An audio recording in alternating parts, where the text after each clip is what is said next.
Ce sont des mercenaires entrés sur le territoire malien en toute illégalité et dont le dessein est de briser la dynamique de refondation du Mali initiée par les autorités maliennes. Ce sont les mots employés par le communiqué signé par le colonel Maïga, porte-parole du gouvernement de la transition malienne.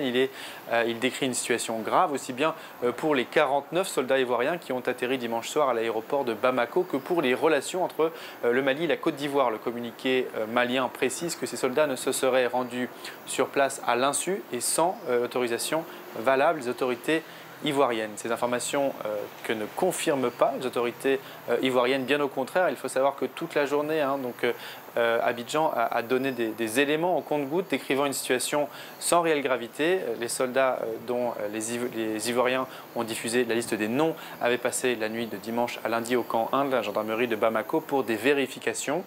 La raison, les autorités maliennes ne reconnaissaient pas leur ordre de mission, une simple erreur selon l'armée ivoirienne qui a ensuite diffusé l'ordre de mission autorisant les soldats à pénétrer le sol malien. Voilà pour les deux versions officielles, deux versions qui n'ont donc rien à voir et à ce stade, dans cette bataille de communication, très difficile d'avoir une vision claire de la situation.